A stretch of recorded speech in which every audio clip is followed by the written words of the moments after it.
I want to talk today about an issue that I think plagues every person in the modern world. It's this issue of busyness.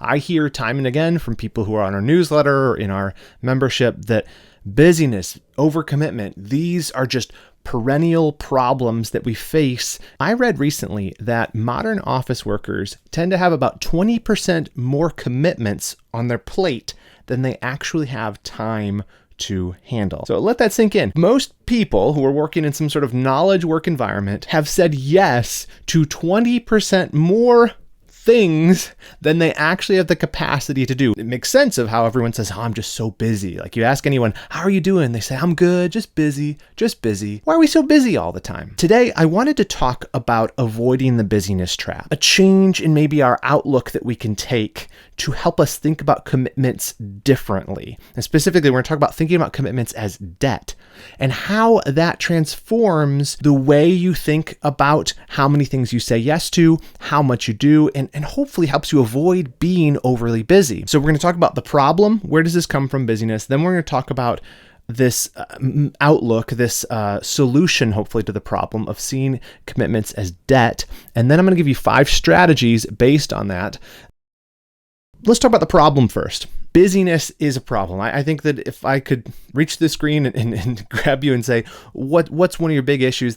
You'd say, I have too much on my plate. I've said yes to too many things and I can't do it all. Cal Newport talked about this recently, and he said that in previous lines of work, so people who work in an office environment, knowledge workers, which many of the people who listen to this podcast or watch this on YouTube, that's what you are. You're a knowledge worker. You work more with your mind than with your physical body. Well, what Newport pointed out is that in physical labor, what is the sign of your capacity? How do you know when you have too much to do? Well, physical exhaustion. It's palpable. You pass out or you're just too tired. You can't lift another thing and it just doesn't work. You run out of energy. But in modern sort of office knowledge work or even in ministry settings, we have our capacity. It's more of a mental capacity we run into. So we talk about burnout, and that's good, that discussion around people saying, hey, we're doing more than we should, and eventually we run out of energy. We run into a wall if you keep that up for too long, and then you burn out. But the problem with that is that it's not visible. I don't see burnout coming usually. I might feel it a little bit, but there's not this physical barrier to taking on more. And so you have this stress is sort of your metric instead for, I feel overly stressed. That's when I know I've taken on more than I can handle. And we also have the expectations of others weighing on us. We feel like I need to say yes to everybody, and without sort of this physical indication showing, oh, you're at capacity, it's very easy to sort of write the check of yes and say, I'll figure out where I'm going to squeeze that in later when it's time to cash it.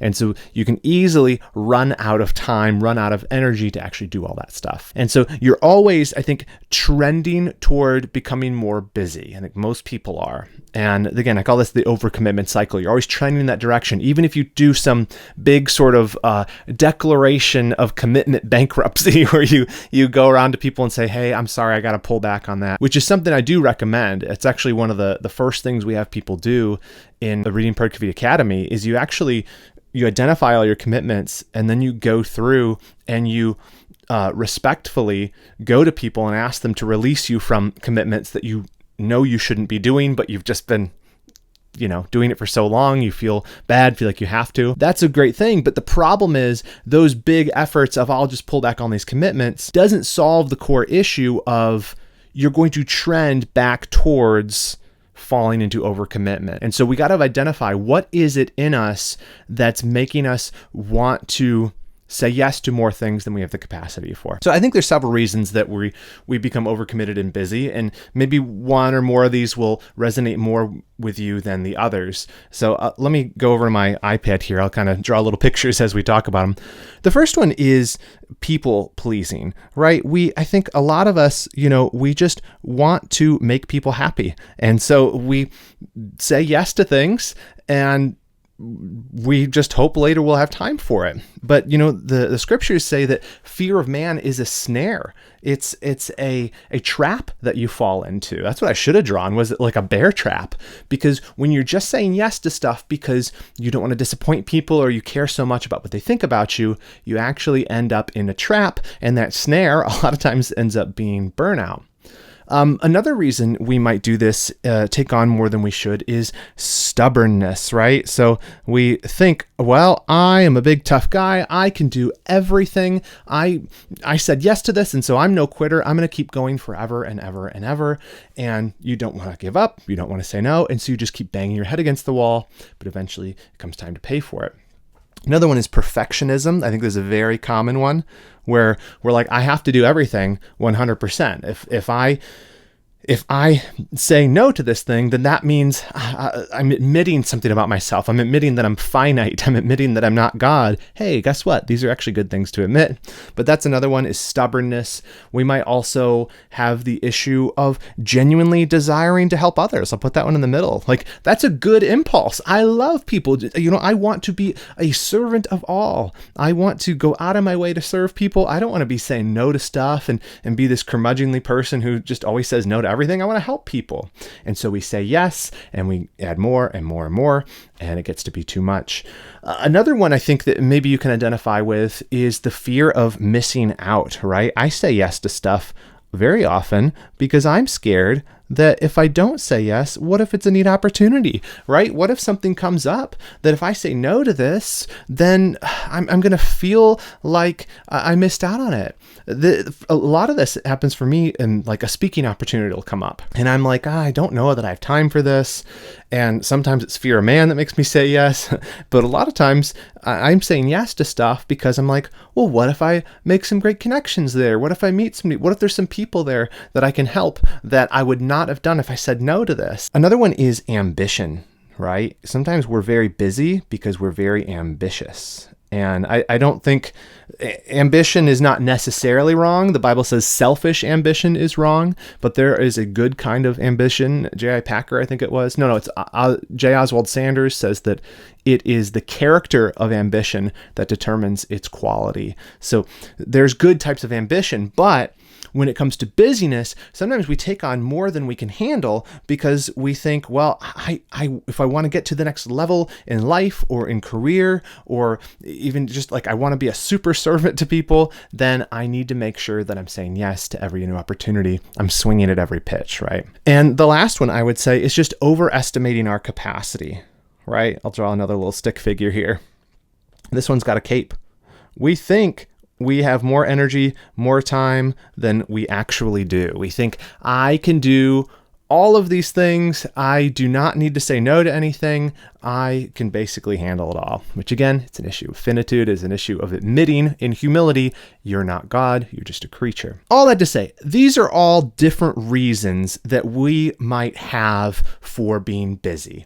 And we all have different ones. I think for me, my issue probably stems primarily from people pleasing and overestimating my capacity, right? If someone asks me to do something, even if I know in that moment, I really shouldn't say yes to this, I shouldn't do this, I don't have time for this, this is not aligned with what God has currently called me to do, but I want to be helpful. And more so, I want to be liked. I have this prideful sense that, well, I can always do a little bit more, right? So that's how the two work together. I'm a people pleaser, and I have this pride of, I'm going to be the Superman who figures it out. And so I say yes, and then I figure that somehow future Reagan will figure out how to make it all work. How can we avoid this? How do we make it so we don't just keep running into this wall where the only reason I'm going to slow down, the only reason I'm going to be less busy is because I'm too stressed? And then I know that in a few months or a year's time, I'm going to be back in the same place again. Well, I submit to you that one great mental model for using when thinking about this is think about all of your commitments in terms of debt. Debt, like D-E-B-T, like money. You're taking on debt. So how does this help us? Well, one, I think one of our big issues is we don't think about commitments seriously enough, right? So if we think about it as debt, we start to realize, every yes is like a little loan, right? It may be a short-term loan, where it may be a long-term one.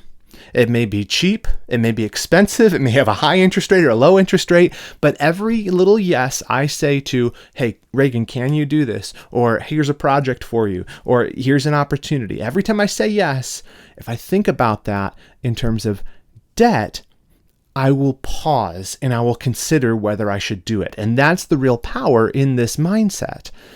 Like debt, commitments are really easy to say yes to at the moment, because the pain isn't felt until later. You know, when you're signing on the dotted line at the car dealership and you're like, oh, now I'm getting this brand new sports car, and you're not even looking at the terms. You're like, oh yeah, I'll pay the down payment. Sure. What's the monthly?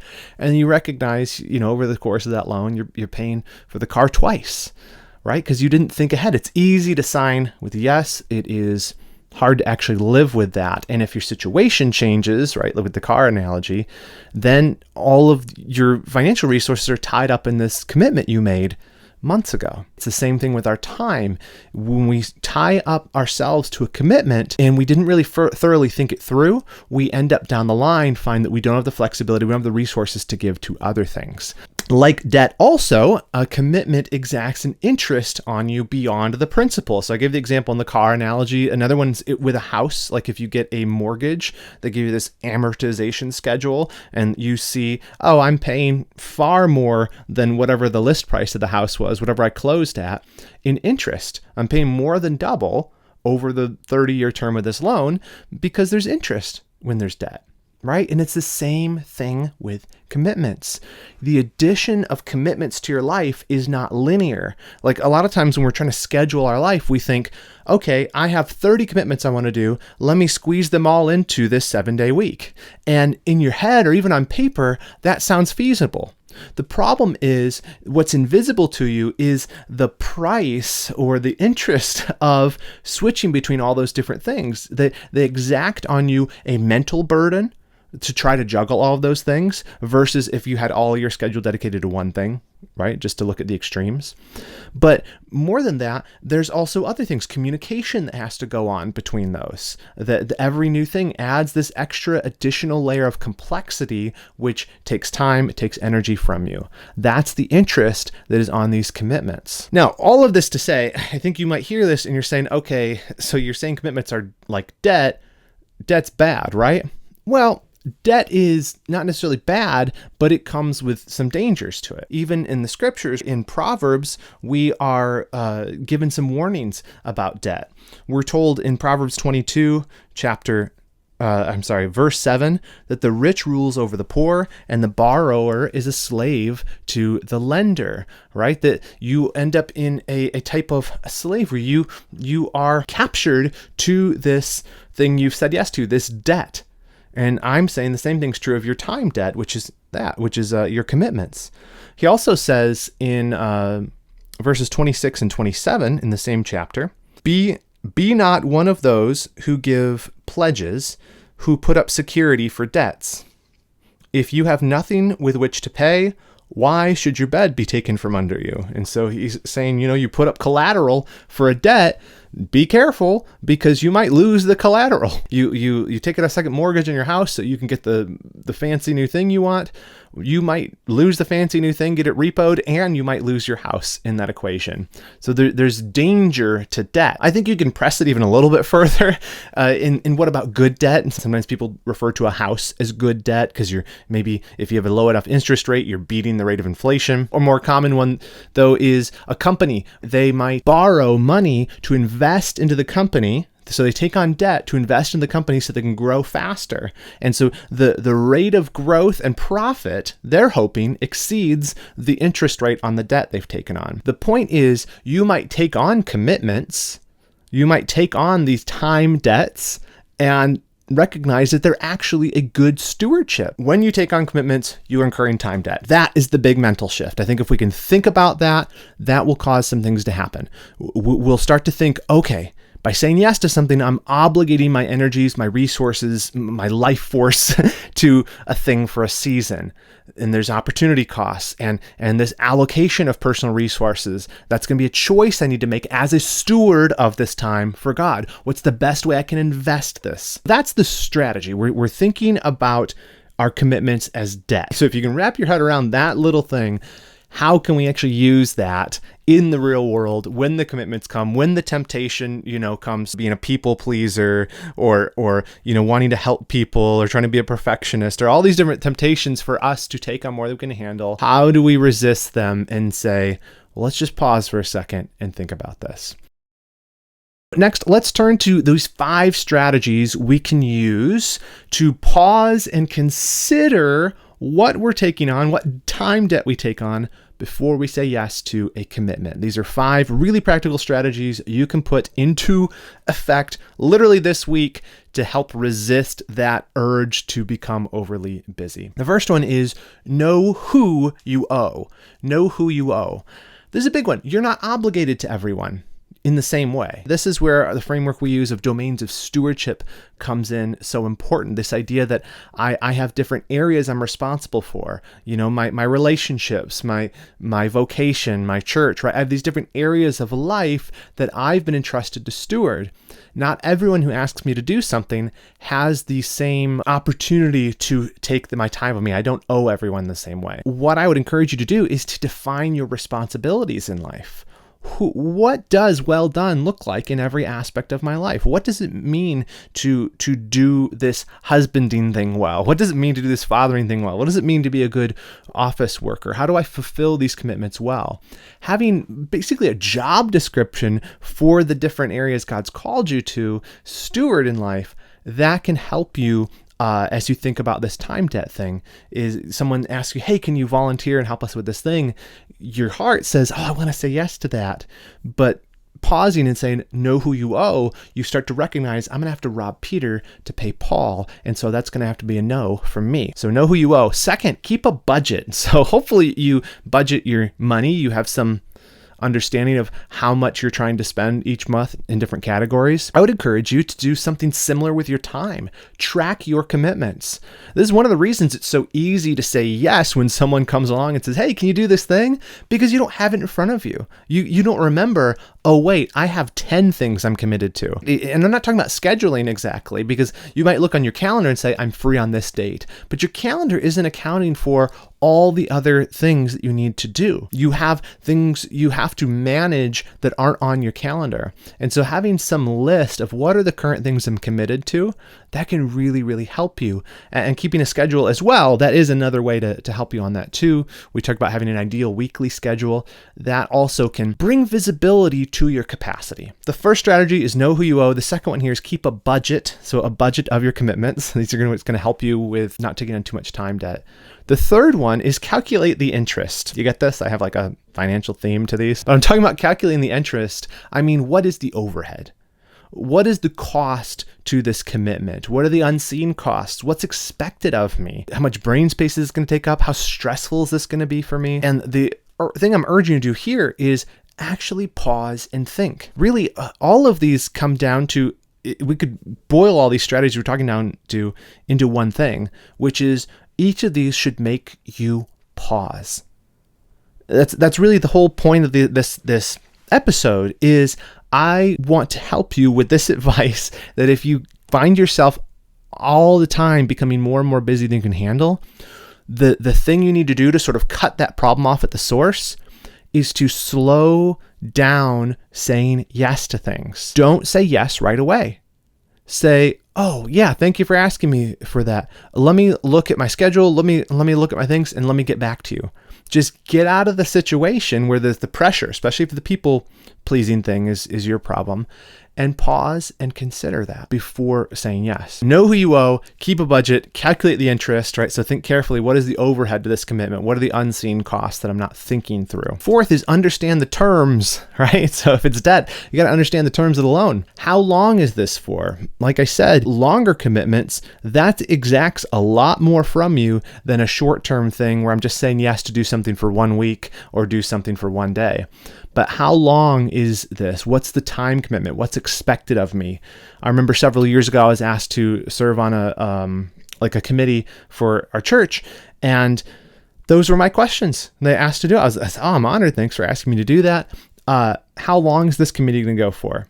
What is the time commitment each week? What responsibilities? What's expected of me as a member of this committee? I asked those questions because I wanted to make sure that when I said yes, I knew what I was saying yes to. So when someone at work, or again, a volunteer thing, or even family members, it is okay, and you can do this in a gracious way of just asking a few follow-up questions so you understand the terms before you take on that commitment debt. The fifth one is consult an advisor, right? So just like with managing money, taking on a big loan, maybe you'd want to consult a financial advisor. What if we did that with our time?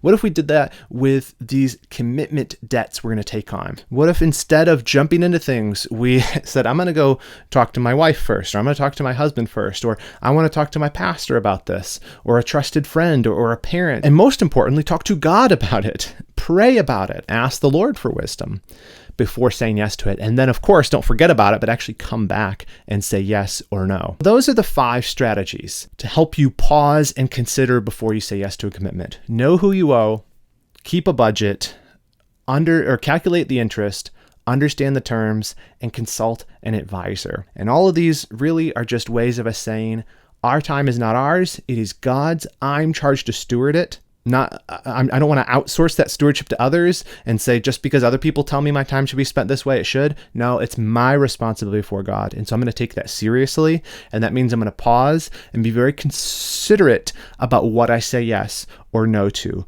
because commitments are a debt. And I want to be wise with how I invest my time that the Lord has given me. Hopefully that's helpful to you. I'd love to hear from you. You can respond if you're listening on Spotify. There's a little question you can respond to, or if you watch this on YouTube, I'd love to hear from the comments. Is this helpful? This idea of thinking about time as debt. What are other strategies you've employed to help yourself not to become overcommitted so you can just do with excellence what's God's called you to? How do you avoid that busyness trap? Thanks so much for watching or listening. If you're interested in helping support Redeeming Productivity, you can become a patron over at patreon.com. You can also join our academy if you want to go deeper into this. We have tons of courses and help for those who want to go deeper into Christian productivity. Or you can grab a course from our page or join my free newsletter. All that stuff you can find in links in the description or show notes. Thank you for watching. I'll see you again next week.